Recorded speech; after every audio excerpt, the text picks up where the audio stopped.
Hello friends, हमारे channel welcome education में आप सभी का स्वागत है। राधे राधे दोस्तों, आज हिंदू धर्म के पौराणिक काल 7 रहस्यमयी लोगों को जानेंगे। आइए जानते हैं। भारत चमत्कारों और रहस्यों से भरा देश है। भारत को देवभूमि कहे जाने के कई कारणों में से एक कारण यह भी है कि यहाँ का दर्शन, धर्म और आध्यात्म सत्य सनातन है। इसके कारण ही दुनिया के अन्य धर्मों की उत्पत्ति हुई। ऋग्वेद दुनिया का प्रथम ऐसा धर्म ग्रंथ है जिसमें दर्शन, अध्यात्म, विज्ञान, ज्योतिष, गणित, आयुर्वेद, कृषि, मौसम, समाज, राजनीतिक आदि अनेक विषयों की गंभीर जानकारी सम्मिलित है। भारत की सीमा हिमालय के कैलाश पर्वत से लेकर श्रीलंका तक, हिंदू कुश की पहाड़ी से लेकर अरुणाचल की पहाड़ियों तक फैली है। नीचे अरुणाचल की पहाड़ियों से लेकर बर्मा, थाईलैंड, इंडोनेशिया और मलेशिया आदि तक फैली है। इसी भारत में कालांतर में पहले जनपद हुआ करते थे। अब राष्ट्र भिन्न भिन्न धर्मों में यह क्षेत्र बट गया है। यह संपूर्ण क्षेत्र रहस्य, रोमांच, प्राचीन इतिहास और आध्यात्मिक ज्ञान से भरा हुआ है। आओ जानते हैं भारत के 10 ऐसे रहस्यमयी व्यक्तियों के बारे में, जिनमें से कुछ के बारे में आप शायद जानते ही होंगे। अश्वत्थामा, बलि, व्यास, हनुमानस, विभीषण, कृपा, परमास, रामस, सप्ततई चिरंजीवना, सप्तई तान संस्मरे नित्यम, मार्कंडेयम थाष्टमम, जीवे दर्श शतम सोपि सर्वव्याधि विवर्जिता। हम यह नहीं बताने वाले हैं, हम आपको हनुमान जी, अश्वत्थामा, बलि, व्यास, हनुमान, विभीषण, कृपाचार्य और भगवान परशुराम और ऋषि मार्कंडेय के बारे में बताने वाले नहीं हैं, जो कि आज भी जीवित हैं। हम जो ऐसे रहस्यमयी लोगों के बारे में बताने वाले हैं, जिन्होंने विश्व की कई सभ्यताओं को प्रभावित किया है। जामवंत, जामुन, जाम्बेजी नदी आदि जामवंत जी से मिलते जुलते कई नाम मिल जाएंगे। जामवंत जी सतयुग में जन्मे और उनकी चर्चा रामायण काल के बाद द्वापाल काल में भी होती है। जामवंत जी अग्निदेव और गंधर्व कन्या के पुत्र थे। जामवंत की माता एक गंधर्व कन्या थी। जब पिता देव और माता गंधर्व थे तो वे कैसे ऋक्ष मानव हो सकते हैं। प्राचीन काल में इंद्रपुत्र, सूर्यपुत्र, चंद्रपुत्र, पवन पुत्र, वरुण पुत्र, अग्निदेव आदि देवताओं के पुत्रों का अधिक वर्णन मिलता है। जामवंत जी का जन्म सतयुग में हुआ था। जामवंत जी रामायण काल में थे।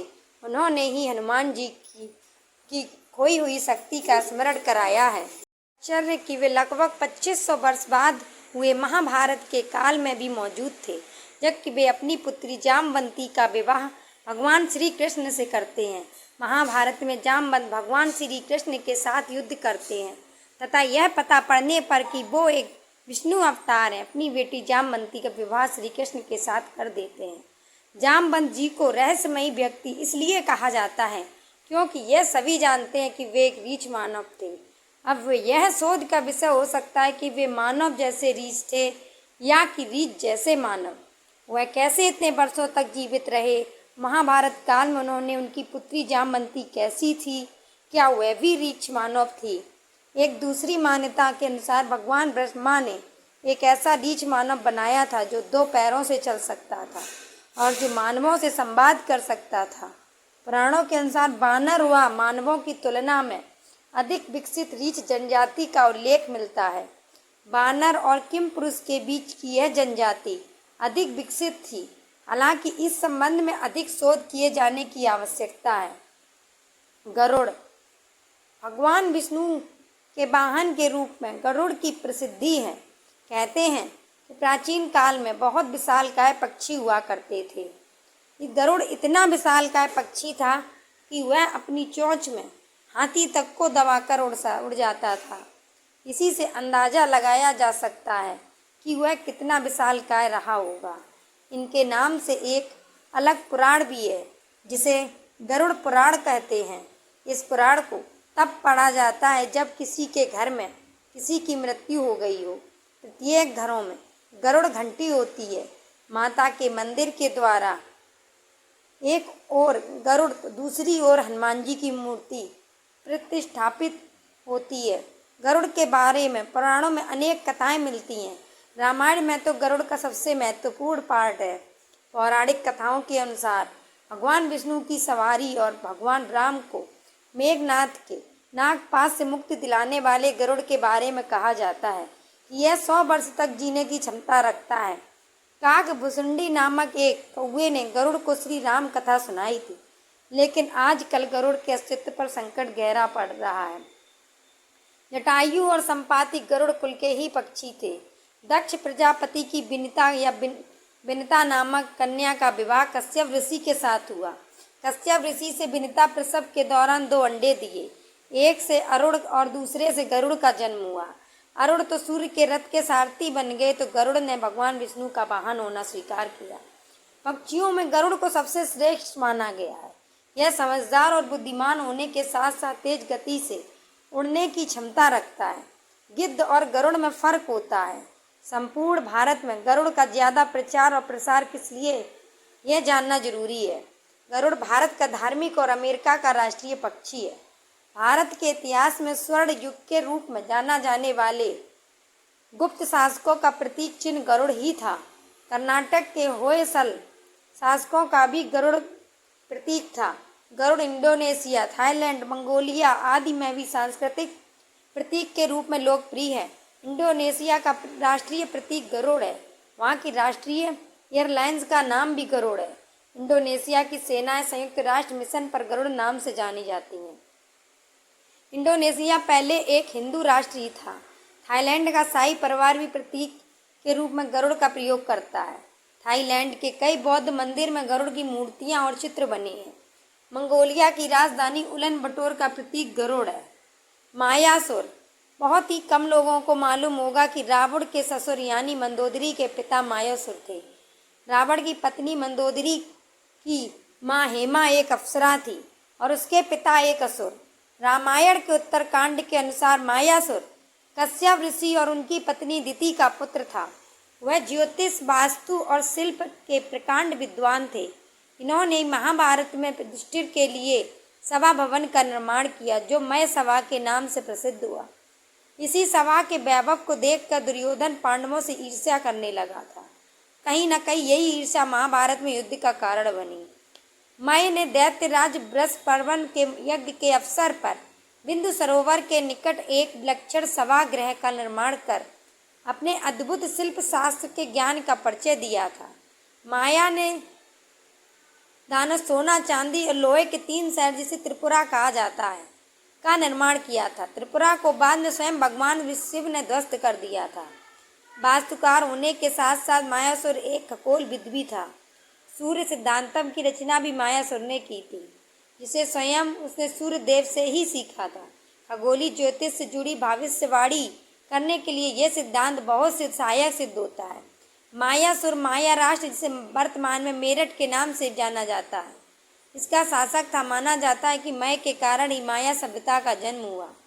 मायासुर को दक्षिण अमेरिका की प्राचीन माया सभ्यता का जनक भी माना जाता है। मायासुर को माया लोगों के पूर्वज के तौर पर देखा जाता है। कार्तिकेय, शिव के पुत्र कार्तिकेय को स्कंद भी कहा जाता है। उन्हीं के नाम पर एक स्कंद पुराण है। हिंदू पौराणिक कथाओं के अनुसार भगवान इन्हें मुर्गन भी कहते हैं। संपूर्ण दक्षिण भारत में कार्तिकेय की पूजा होती है। कार्तिकेय और राजा बलि वहाँ के मुख्य देवता हैं। कार्तिकेय मोर भारत का राष्ट्रीय पक्षी है। यह पक्षी जितना राष्ट्रीय महत्व रखता है, उतना ही धार्मिक महत्व भी है। एक मान्यता अनुसार अरब में रह रहे यजीदी समुदाय के लोगों के देवता कार्तिकेय ही हैं, जो मयूर पर सवार हैं। भगवान स्कंद के नाम पर ब्रिटेन के साउथ वेस्ट वेल्स में स्कंद वेल नाम एक स्थान है। श्रीलंका में इसी नाम से एक स्थान है जहाँ रंगनाथन मंदिर है। मलेशिया की बातू गुफाओं के प्रवेश द्वार पर शिव पुत्र कार्तिकेय की प्रसिद्ध विशाल प्रतिमा स्थापित है। यूरोप में स्कैंडिनेवियाई नामक एक प्रायद्वीप है, जिसमें नॉर्वे, स्वीडन और डेनमार्क आते हैं। भाषा की जानकारी अनुसार संस्कृत शब्द स्कंद नाम से स्कैंडिनेवियाई शब्द की उत्पत्ति हुई। कहते हैं कि यह नाम एक वैदिक ऋषि पर आधारित है। संस्कृत में बेलिका का अर्थ समुद्री देश और वेला का अर्थ समुद्र का किनारा, स्कैंडिनेवियाई समुद्र के किनारे स्थित एक देश ही है। महाभारत के सल पर्व के श्लोकानुसार इस स्थान का संबंध भगवान स्कंद से भी है। कार्तिकेय का वाहन मयूर है। एक कथन के अनुसार कार्तिकेय को यह वाहन भगवान विष्णु ने उनकी साधक क्षमता को देखकर ही भेंट किया था। मयूर का मन चंचल होता है। चंचल मन को साधना बड़ा ही मुश्किल होता है। कार्तिकेय ने अपने मन को साथ रखा था। वहीं एक अन्य कक्षा में से दंभनाशक के तौर पर कार्तिकेय के साथ बताया गया है। संस्कृत भाषा में लिखे गए स्कंद पुराण के तमिल संस्कृत कांडा पुराण में उल्लेख है कि देवासुर संग्राम में भगवान शिव के पुत्र मुरुगन ने दानव तारक और उसके दो भाइयों सिंगामुखम एवं सुरापदम्न को पराजित किया था। अपनी पराजय पर सिंगामुखम माफ़ी मांगी तो मुरुगन ने उसे एक शेर में बदल दिया और माता दुर्गा वाहन के रूप में सेवा करने का आदेश दिया। दूसरी ओर मुरुगन से लड़ते हुए सपापदन एक पहाड़ का रूप ले लेता है। मुरुगन अपने भाले से पहाड़ के दो हिस्से में तोड़ देता है। पहाड़ का एक हिस्सा मोर बन जाता है जो मुरुगन का वाहन बनता है, जबकि दूसरा हिस्सा मुर्गा बन जाता है जो कि उनके झुंड पर मुरुगन का प्रतीक बन जाता है। इस प्रकार यह पौराणिक कथा बताती है कि माँ दुर्गा और उनके बेटे मुरुगन के वाहन वास्तव में दानव हैं जिन पर कब्जा कर लिया गया है। इस तरह वो ईश्वर से माफ़ी मिलने के बाद उनके सेवक बन गए थे। शिव के गढ़ नंदी।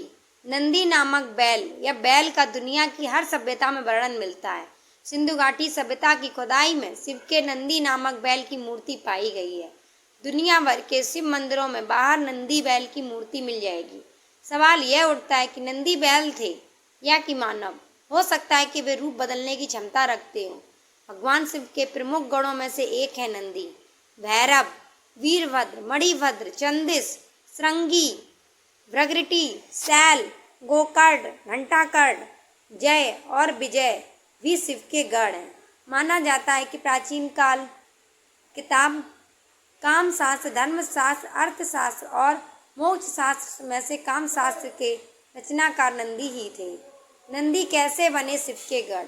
शिव जी की घोर तपस्या के बाद सिलाद ऋषि ने नंदी को पुत्र रूप में पाया था। सिलाद ऋषि ने अपने पुत्र नंदी को संपूर्ण वेदों का ज्ञान प्रदान किया। एक दिन सिलाद ऋषि के आश्रम में मित्र और वरुण नामक के दो दिव्य ऋषि पधारे।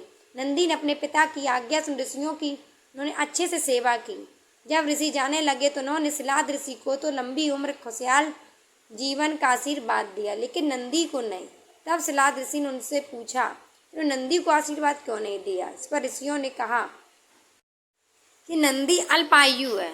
यह सुनकर सिलाद ऋषि चिंतित हो गए।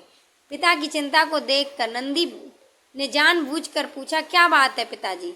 तब पिता ने कहा कि तुम्हारी अल्पायु के बारे में ऋषि कह गए हैं, इसलिए मैं चिंतित हूँ। यह सुनकर नंदी हंसने लगा और कहने लगा कि आपने मुझे भगवान शिव की कृपा से पाया है, तो मेरी उम्र की रक्षा भी वही करेंगे। आप क्यों नाहक चिंता करते हैं? इतना कहते ही नंदी भुवन नदी के किनारे शिव की तपस्या करने के लिए चले गए। कठोर तप के बाद शिव जी प्रकट हुए और कहा, वरदान मांगो बस। तब नंदी ने कहा कि मैं उम्र भर आपके सानिध्य में रहना चाहता हूँ। नंदी के समर्पण से प्रसन्न होकर भगवान शिव ने नंदी को पहले अपने गले से लगाया और उन्हें बैल का चेहरा देकर उन्हें अपने वाहन, अपना दोस्त, अपने गढ़ों में सर्वोत्तम के रूप में स्वीकार कर लिया। सुमेरियन, बेबीलोनिया, असीरिया और सिंधु घाटी की खुदाई में भी बैल की मूर्ति पाई गई है, जिससे प्राचीन काल से ही बैल को महत्व दिया जाता रहा है। भारत में बैल खेती के लिए हल में जोते जाने वाला एक महत्वपूर्ण पशु रहा है। बैल को महिष भी कहते हैं, जिसके चलते भगवान शंकर का नाम महेश भी है। जिस तरह गायों में कामधेनु श्रेष्ठ है, उसी तरह बैलों में नंदी श्रेष्ठ है। आमतौर पर खामोश रहने वाले बैल का चरित्र उत्तम और समर्पण भाव वाला बताया गया है। इसके अलावा वह बल और शक्ति का भी प्रतीक है। बैल को मोह, माया और भौतिक इच्छाओं से परे रहने वाला प्राणी भी माना जाता है। वह सीधा साधा प्राणी जब क्रोध आता है तो सिंह से भी भिड़ लेता है। तो यह सभी कारण रहे हैं जिसके कारण भगवान शिव ने बैल को अपना वाहन बनाया। शिव जी का चरित्र भी बैल समान ही माना गया है। हर हर बम बम। दोस्तों, ये था रहस्यों का पार्ट 1, अभी पार्ट 2 भी आएगा, उसको भी आप ज़रूर देखिएगा। हमारा चैनल कैसा लगा आप ज़रूर कमेंट करके बताएं।